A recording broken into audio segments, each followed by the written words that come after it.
नमस्कार दोस्तों, nano study में आपका स्वागत है। आज हम एक अत्यंत महत्वपूर्ण ग्रंथ के बारे में बात करेंगे, श्रीमद् भागवत गीता। भागवत गीता, जिसे आमतौर पर गीता के नाम से जाना जाता है, 700 श्लोकों वाला एक हिंदू ग्रंथ है जो महाभारत का हिस्सा है। संस्कृत में रचित यह एक संवाद है जो राजकुमार अर्जुन और भगवान श्री कृष्ण के बीच होता है। गीता का उपदेश भगवान श्री कृष्ण द्वारा अर्जुन को युद्ध की भूमि में दिया गया था। इस ज्ञान के जरिए ही अर्जुन सही और गलत के बीच का अंतर कर पाया और अंततः युद्ध में विजय प्राप्त की।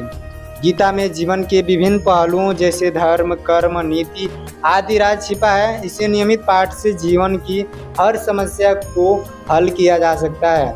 अब बात करते हैं गीता के पाठ करने का बेनिफिट क्या होता है। धार्मिक पुराणों में माना गया है कि जिस घर में नियमित रूप से गीता का पाठ किया जाता है वहाँ हमेशा सुख समृद्धि बनी रहती है। इसके नियमित पाठ से व्यक्ति को मानसिक शांति का अनुभव तो होता ही है, साथ ही जीवन की कई परेशानियों से भी छुटकारा मिल जाता है। इसके साथ ही व्यक्ति के जीवन में सभी प्रकार की नकारात्मकता दूर होने लगती है। गीता के रोजाना पाठ करने से व्यक्ति में आत्मविश्वास में वृद्धि होती है, जिससे वह जीवन में सफलता हासिल कर सकता है। इसके कुछ नियम हैं। भागवत गीता का पाठ हमेशा स्नान आदि से निवृत्त होकर साफ सुथरे कपड़े पहनकर ही करना चाहिए। इसके बाद एक आसन पर बैठ जाएं और लकड़ी से बनी पूजा चौकी या काठ पर रख कर गीता का पाठ करें। ध्यान रखें, कभी भी जमीन या हाथ में रख कर भागवत गीता का पाठ नहीं करना चाहिए। इसके साथ ही भागवत गीता को हमेशा लाल कपड़े में लपेट कर रखें और पाठ के दौरान ही खोलें।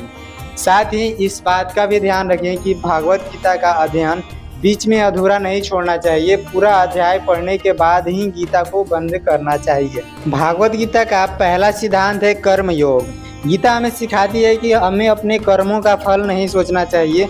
जो भी कर्म करें वह अपने कर्तव्य के रूप में करें। इसका अर्थ है कि कार्य करना ही महत्वपूर्ण है, परिणाम नहीं। श्रीमद् भागवत गीता में अध्याय 2 का 47वां श्लोक है, कर्मण्येवाधिकारस्ते मा फलेषु कदाचन मा कर्म फल हेतुर्भू मा ते संगोस्त्व कर्मणि।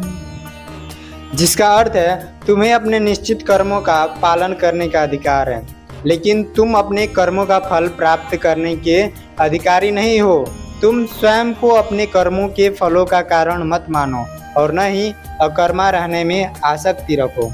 हमें अपना कर्म करने का अधिकार है, लेकिन इसका फल हमारे प्रयासों पर निर्भर नहीं है। परिणाम के निर्धारण या सुनिश्चितता में हमारे प्रयत्न, भाग्य अर्थात हमारे पूर्व कर्म, भगवान की इच्छा, अन्य लोगों के प्रयास, संबंध, मनुष्यों के समेकित कर्म, स्थान और परिस्थितियां आदि अनेक प्रकार के तत्वों की भूमिका होती है।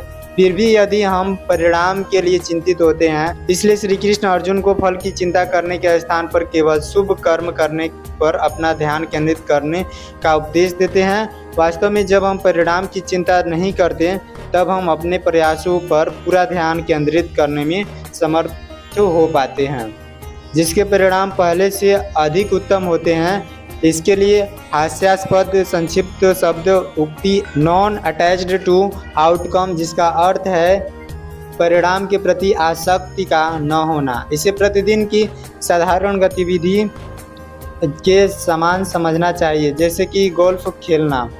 जब लोग गोल्फ खेलते हैं तब वे उसके परिणाम में रुचि लेते हैं, चाहे उसका स्कोर कम या अधिक क्यों न हो।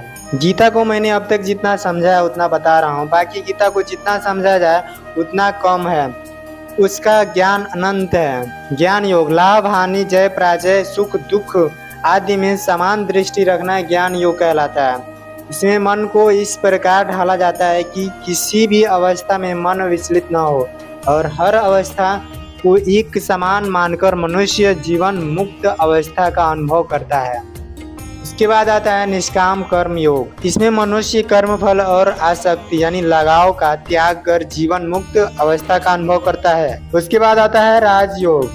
इसमें मनुष्य कर्ता भाव त्याग देता है, स्वयं को निमित्त यानी माध्यम मान प्रकृति को कर्ता जान और ईश्वर को कारण जानकर जीवन मुक्त अवस्था का अनुभव करता है। अगला है भक्ति योग। इसमें मनुष्य अपने आप को संपूर्ण रूप से ईश्वर को समर्पित कर जीवन मुक्त अवस्था का अनुभव करता है। भगवत गीता के ये सिद्धांत न केवल आध्यात्मिक है बल्कि दैनिक जीवन में भी लागू होते हैं। यदि आपको हमारा वीडियो पसंद आया हो तो कृपया नैनो स्टडी को लाइक और सब्सक्राइब करें। अगली बार हम और गहराई से गीता की शिक्षाओं पर चर्चा करेंगे। धन्यवाद और नमस्ते।